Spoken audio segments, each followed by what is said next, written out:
ولا تكونوا كالذين تفرقوا واختلفوا من بعد ما جاءهم البينات وأولئك لهم عذاب عظيم.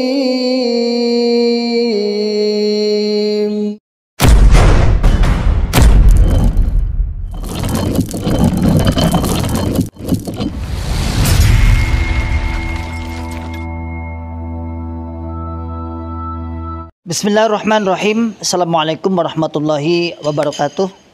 Masyarul muslimin, hafizakumullah ta'ala, saudaraku semua dimanapun anda berada. Alhamdulillah, biidznillah, saya sedang di depan pondok pesantren tahfidzul Quran PPTQ Himmah Aliyah yang bertempat di Dukuh Pandian, Desa Karanglo, Kecamatan Tawangmangu, Kabupaten Karanganyar, Jawa Tengah. Alhamdulillah, biidznillah, pondok ini berdiri di lereng Gunung Lawu, pondok setingkat SMA, Pondok Putri, yang santrinya berjumlah 34 santriwati. Program 3 tahun dan 1 tahun tambah untuk pengabdian. Masyarul muslimin, hafizakumullah ta'ala, saat ini kami sedang membangun sarana prasarana untuk kelangsungan, untuk penyempurnaan sarana pendidikan PPTQ Himmah Aliyah. Mari saya mengajak pada saudaraku semua, para muhsinin yang ingin menitipkan donasinya, ingin menitipkan jariahnya di pondok kami, dengan bisa datang langsung ke pondok PPTQ Himmah Aliyah atau bisa ditransfer melalui rekening di bawah ini, dan insya Allah menjadikan pahala jariah, karena sesungguhnya jariah Anda sebagai sarana prasarana, sebagai untuk operasional pondok pesantren PPTQ Himmah Aliyah yang saat ini sedang berlangsung terus KBN dan sudah berjalan 1 tahun setengah. Barakallahu fikum jami'an, sebagaimana firman Allah Ta'ala, man ja'a bil hasanati falahu asyru amsalihha. Barang siapa yang beramal 1, maka oleh Allah Subhanahu wa taala akan ditingkatkan 10 kali lipat. Insyaallah demikian dari kami. Jazakumullahu khairan katsiran. Barakallahu fikum jami'an. Assalamualaikum warahmatullahi wabarakatuh.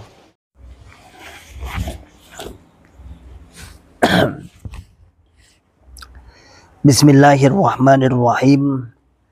Assalamualaikum warahmatullahi wabarakatuh.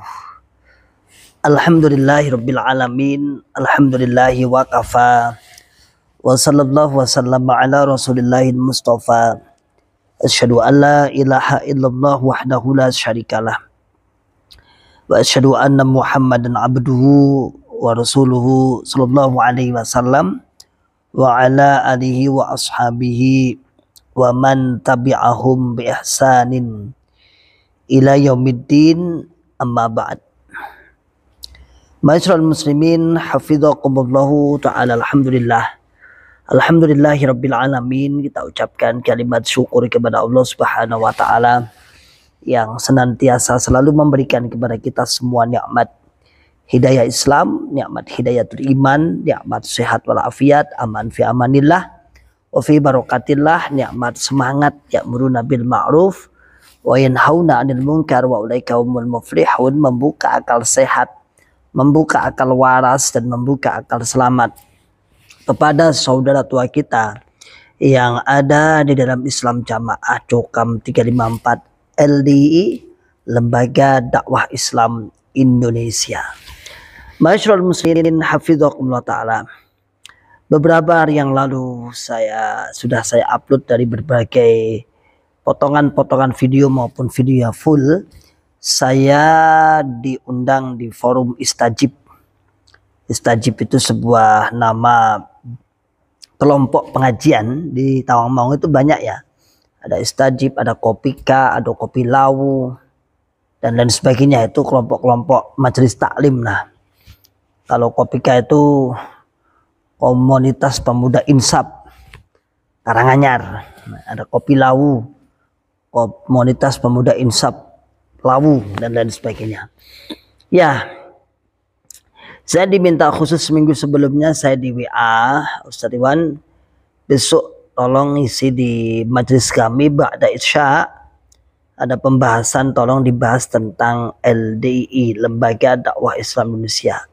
agar kami itu tahu, karena di sekitaran kampung mereka banyak ada LDI.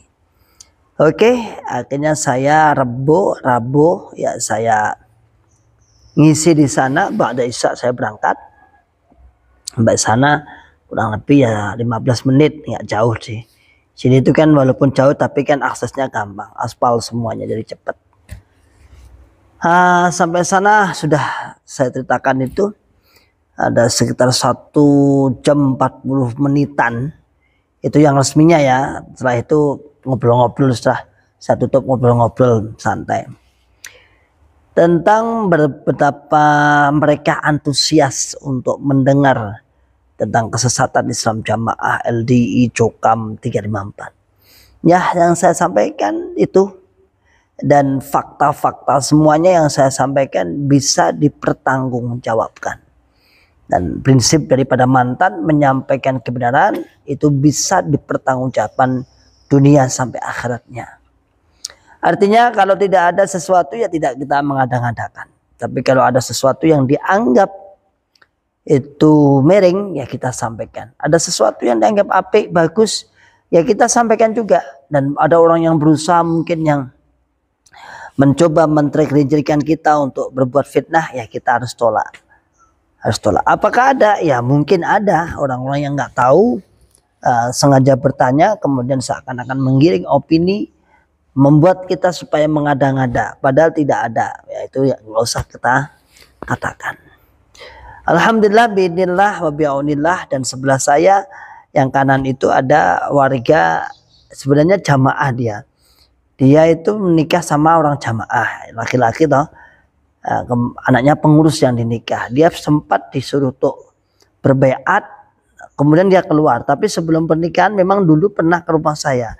Saya baru ingat dulu ke rumah saya untuk konsultasi bahwa saya mau menikah, tapi orang jamaah LDI. Saya katakan nanti antum akan diproyeksikan kurang lebih setengah tahun antum akan jadi jamaah. Benar, dia jamaah 2 tahun katanya. Sudah menjadi jamaah 2 tahun dan akhirnya dia keluar karena sebelumnya dia sudah ikut kajian-kajian teman-teman aktivis itu. Biidznillah, bi'aunillah, terus semangat untuk memperjuangkan, untuk membuka akal sehat, membuka akal waras, dan membuka akal selamat kepada saudara tua kita sebagai tugas kita para mantan. Kenapa? Mantan yang lebih tahu, mantan yang tahu secara detail, tafsil, pergerakan-pergerakan mereka, kesesatan-kesesatan mereka tanpa tendensi untuk keuntungan pribadi. Tidak. Tendensi kita ada 3. Yang pertama adalah memperkuat sahabat-sahabat sesama mantan. Yang sudah keluar semakin kuat. Makanya muncullah Ribat Akhri Salim, Awan Hijrah, Anton Prawiro, Mubalik Hijrah, Asa Bakal Mukarramah Manazil. Kemudian Sepat Khairul Anas TV dan lain sebagainya, masih banyak teman-teman. Itu tujuannya agar teman-teman yang ada di berbagai daerah yang hijrah semakin kuat, semakin mantap, melihat sahabat-sahabatnya yang senasib dan seperjuangan telah keluar dari kubangan aliran sesat Islam Jamaah Cokam 354 LDI Lembaga Dakwah Islam. Kemudian yang kedua tujuannya adalah bagi teman-teman yang ada di dalam, semoga membuka akal sehat, membuka akal waras, dan membuka akal selamatnya agar segera keluar mengikuti jejak-jejak kami ya. Setelah kita keluar, oh ternyata seperti itu yang diomongkan semuanya fitnah, yang ditujukan kepada kita semuanya fitnah, tidak terbukti sama sekali. Deblek enggak. Kalau deblek itu enggak harus keluar. Di dalam deblek banyak. Melarat juga enggak. Kalau ingin melarat enggak harus keluar dari jamaah. Di dalam malah banyak orang-orang melarat sampai ada tim khusus, tim duafa. Berarti kan kemelaratannya itu terorganisir banget. Kalau kita di luar malah enggak ada tim duafa. Berarti enggak ada terorganisir. Kalau di Islam Jamaah malah terorganisir, ada tim duafa. Artinya kalau ingin apa bahasa kita, ingin mendapatkan kesengsaraan, Anda harus jadi mantan. Mereka semua di dalam Islam Jamaah LDI semua juga banyak yang mendapat mendapat musibah. Dan yang ketiga adalah kita tujukan kepada kaum muslimin secara umum agar dia terproteksi, tidak tidak terpengaruh. Makanya kemarin saya diundang di pengajian istajib itu tujuannya adalah untuk membentengi. Memang benar tujuannya untuk membentengi agar mereka tidak terpengaruh. Karena pengaruh mereka, agar pengaruh LDI Islam Jamaah itu nggak terasa, karena sasarannya adalah orang-orang awam. Orang-orang awam yang belum mengerti masalah agama. Mereka pengaruhi dengan istilah budi luhur luhuring budi krona Allah. Tidak sedikit yang ikut, banyak artinya orang-orang yang ikut, dan mayoritas adalah orang-orang yang awam, yang nggak ngerti masalah agama. Oke, ma'asyiral muslimin hafizakumullah ta'ala, saya pulang dari acara itu hari Kamisnya pagi. Ya, saya mendapat malam ya, saya mendapat sebuah chat dari teman Bunglon saja ya. Teman Bunglon yang menyampaikan hal-hal yang perlu disikapi dan perlu ditanggapi untuk membuka akal sehat, membuka akal waras, dan membuka akal selamat kita. Coba kita baca 3 notulen yang menjadi sorotan pada saya katanya. Yang disampaikan, 1, ada indikasi banyak ru'yah mulai terpengaruh suka menonton dan share ceramah-ceramah Ustadz Non Cukam. Ini dilarang oleh Bapak Imam. Sebagus apapun ceramah mereka itu gua view, karena mereka tidak mangkul musnad mutasil ke Bapak Imam dan bukan jamaahnya Bapak Imam. Ya, mana bisa dipendung. Perkembangan teknologi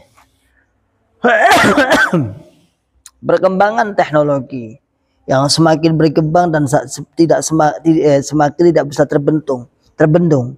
Mana mungkin Bapak Imam akan mengawasi? Banyak. Saya ada saudara yang sampai saat ini bekerja lah, ada seorang produksi kue itu aja. Dia jamaah Islam Jamaah juga 354 LDI, tapi dia seneng ngrungokne Adi Hidayat, ngrungokne Gus Baha, ngrungokne yang lain-lain. Jadi apa artinya? Sekarang jamaah itu sudah banyak gampang gampang mendapatkan informasi kajian. Sebenarnya Bapak Imam itu dikibuli oleh jamaah sendiri. Dikibuli, kenapa dikibuli saya katakan? Katanya menang-menang taat-taat, tapi ternyata di belakang mereka sudah mendengarkan ceramah-ceramah, dan mungkin saat kajian-kajian dalam jamaah itu juga dalam hati mereka juga terjadi pertentangan-pertentangan yang tidak sesuai dengan apa yang dia dengar di media sosial. Ini lebih membahayakan ya, daripada semacam mantan, malah jelas-jelas mantan itu jelas keluar. Kemudian bahasanya mendakwai, mengajak, genah cetok, tapi di dalam. Pertama itu, yang kedua, ini kalau sampai dilarang, sampai diterapkan tenanan, berarti memang golongan ini memang golongan yang tetap tidak mau berubah, tetap menganggap selain Islam Jamaah, selain Cukam 354 LDI, semakin selain golongannya dianggap kafir. Dia nggak nerima masukan-masukan dari yang lain. Dia nggak nerima ceramah-ceramah yang kemudian bahasanya dianggap bermanfaat, nggak nerima. Ya karena dianggap kafir. Ya kafir, Islam dianggap Islam itu aja. Dan sampai kapan seperti itu? Sementara kalau kita dibuka akal sehat, akal waras, akal selamatnya coba didengarkan. Betapa pinternya, betapa ahlinya orang-orang ustadz di luar Islam Jamaah Cukam 354 LDI. Sudah kita akui aja. Oh, mereka kan doktor, profesor, LC dan lain sebagainya, itu urusan dunia. Bukan. Inilah kupernya seseorang. Doktor dari jurusan agama ada, doktor dari jurusan sarjana dari jurusan agama ada, magister jurusan agama juga ada.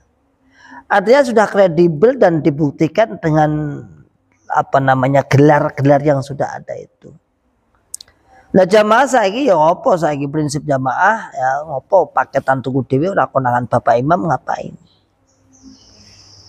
Itu sebagai juga refleksi sebenarnya itu, karena dia takut mendengarkan ceramahnya atau mendengarkan ajaannya para mantan, lebih baik ya menimbang yang lebih baik, lebih ringan resikonya mendengarkan ustadz-ustadz lain. Sementara kalau sampai mendengarkan beneran ustadz-ustadz lain selain Islam Jamaah Cukam 354 LDI itu, maka ceramah yang ada dalam LDI terasa hambar otomatis. Penguatan terhadap keyakinan akidah mereka akan terasa hambar.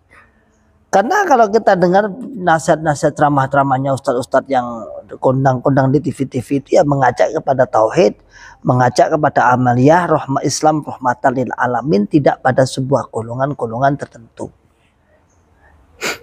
Sehingga ketika ngaji di dalam Islam Jamaah, setelah mendengarkan itu, saya yakin, saya pastikan mereka akan hambar, hatinya akan hambar, mesti akan terjadi pemberontakan, tidak terima di dalam hati mereka. Pertama, itu informasi. Bapak Imam seharusnya membentuk lagi. Kalau dulu di 4 tahun 3 tahun yang lalu ada namanya tim bersih-bersih, sekarang kayaknya dimansuh. Ada tim sapu bersih, ada tim penjagaan, ada tim apalah, monggo silakan. Sekarang dibagi lagi, dibuat lagi namanya tim IT yang mendeteksi jamaah-jamaah yang ngaji dengan ustaz-ustaz luar.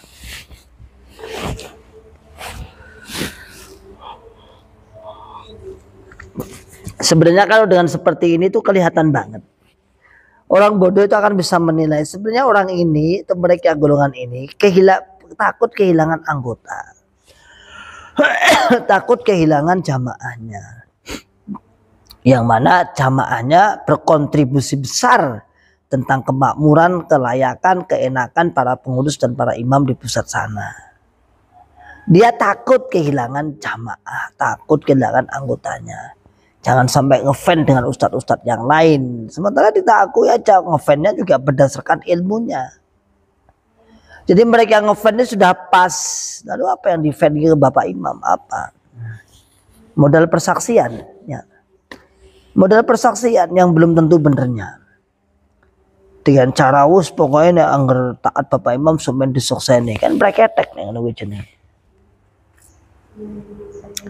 Kemudian yang kedua, peringatan bagi ru'yah yang tidak mau infak persenan, maka tidak akan disaksikan. Ngeri ini.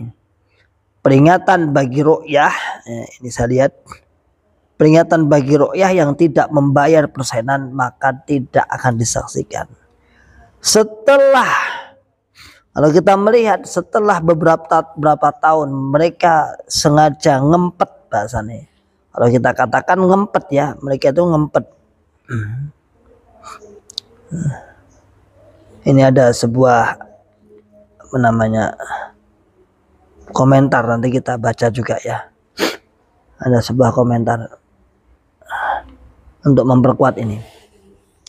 Setelah mereka itu ngempet, nak menyampaikan infak persenan. Kan setelah mantan keluar itu kan bahasa persenan itu diperhalus. Infak rezeki agak nggak begitu ditekan karena memang ini riskan sekali untuk memantik orang bisa keluar. Sementara mantan-mantan terus menggayuh itu, dan orang-orang di dalam semakin tahu bahwa ini adalah hanya ijtihad, yang mana ijtihad ini bisa keliru bisa benar. Dan kalau seperti ini banyak kelirunya, jelas. Kenapa? Karena Nabi Muhammad tidak pernah memerintahkan itu. Diperintahkan istilahnya zakat, bukan 10% setiap bulannya. Ada sebuah komentar di YouTube kita oleh Astroboy 951 untuk memperkuat ini tadi, hasil bocoran dari mana tadi, dari Bunglon tadi. Sekarang ini desa saya sedang gencar yang tidak isrun, didatangi, diterobosi dan dinasihati oleh imam wakil kelompoknya. Banyak dari jamaah yang merasa terbebani dengan adanya isrun atau 10%. Tapi sepertinya pengurusnya nggak mau tahu. Sekarang yang tidak isrun dianggap orang luar. Artinya memang pengurus atas sedang kesulitan keuangan. Karena banyak yang tidak isrun. Dari 110 kakak kelompok hanya 25-30 orang saja yang isrun. Berarti berapa persen itu? Hampir 30% penurunan. Ya. Udahlah, urusan seperti itu memang riskan. Jadi memang salah satu untuk membuat mereka itu bisa sadar ketika kita tidak bisa mampu menjelaskan secara keilmuan.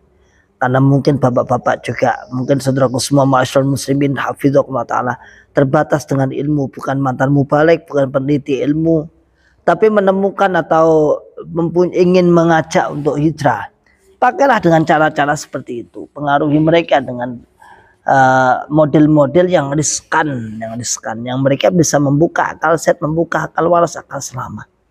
Mosok ya ono ya ini pembelaan gak enek lereni. Mosok bertahun-tahun, puluhan tahun infak ndak ada berhentinya. Kalau dikatakan itu kembali kepada kita, kembalimu berapa? Disedekahkan untuk masjid-masjid berdoa, wong yang disodakoi juga mengeluarkan infak. Jadi artinya ini hanya kamuflase aja untuk pengerukan uang. Makanya saya sampaikan kepada istajib itu bahwasanya by design dari Sabda Ma'ajukum 354 LD ini adalah ada tujuan makosid. Tujuan yang utamanya apa? Bisnis. Tujuan utama makosidnya itu hizbiyahnya, makosidul hizbiyah itu adalah bisnisnya mereka. Makosid apa? Bisnis ya, bisnisnya. Ya. Jadi kalau kita lihat itu tujuannya ngono kuwi. Pokoknya itu duit. Makanya jangan aneh. Ketika orang misalnya orang yang tidak mau sambung, selama dia bayarnya tertib, ya diakui sebagai jamaahnya Bapak Imam. Walaupun nggak mau ngaji misalnya, katakan misalnya karena repot bisnisnya, tapi dia selalu membayar dan setepat waktu dan banyak lagi, apalagi bayarnya banyak, tetap diakui jamaah. Sementara orang-orang yang hanya tetap ngaji namun tidak mampu bayar, tetap akan dipaksa dengan dalih ini dan itu, dengan dalih memaksa jamaah untuk mencari pahala, tidak apa-apa. Oh ngawur. Makanya itu ya, ada 110 kakak yang membayar infak antara 25 sampai 30 kakak. Berarti kan menurunan 30% lebih. Nah itu kalau terjadi sampai seluruh jamaah misalnya, kan chaos nanti. Dan saya harapkan seperti itu. Seluruh jamaah, seluruh keluarga jamaah ikut untuk memboikot infak persenan. Tidak perlu. Tidak perlu infak persenannya. Mereka sendiri aja rangenah, maksudnya duitnya dilebok ini hindi rangenah. Itu ya. Kemudian yang ketiga, ada yang ketiga ini. Slogan jamaah surga tidak jamaah neraka harus selalu digaungkan dan disampaikan kepada kalangan kita sendiri di masjid dan pengajian kita sendiri, dan ini adalah hak kita imam dan pengurus menyampaikan slogan atau doktrin ini, tapi ya jangan disampaikan di luar jamaah kita. Contoh di musola, masjid, acara pengajian orang luar atau non jokam. Nah, inilah namanya punya prinsip khawarij merah jambu. Merah ungu apa merah jambu? Jadi kalau di dalam kenceng kentar kafir. Tapi di luar nggak berani. Anjene khawarij merah jambu Hello Kitty. Hampir nih wong wani kendel. Tapi ketika di luar tidak boleh. Jadi dia punya hak prerogatifnya sendiri. Jadi kita katanya tadi kan dikatakan misalnya kasus misalnya kasus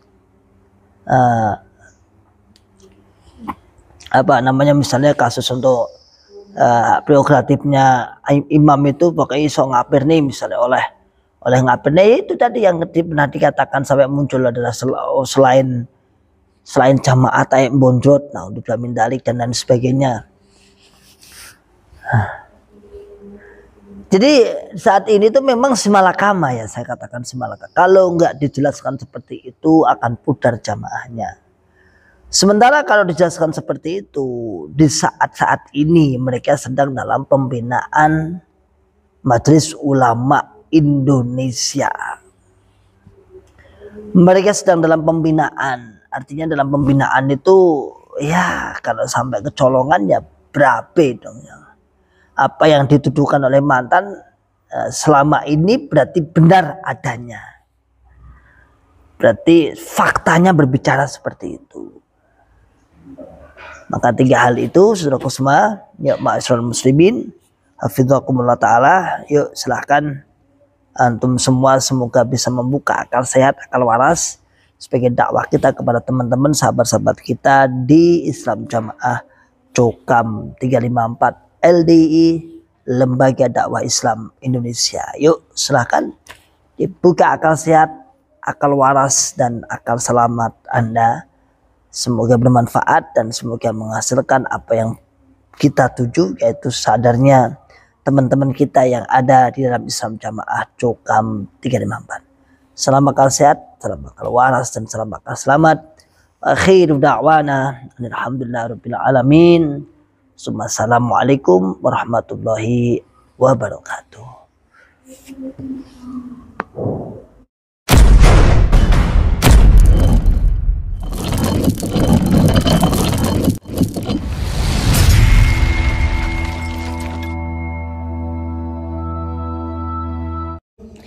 ولا تكونوا كالذين تفرقوا واختلفوا من بعد ما جاءهم البينات وأولئك لهم عذاب عظيم.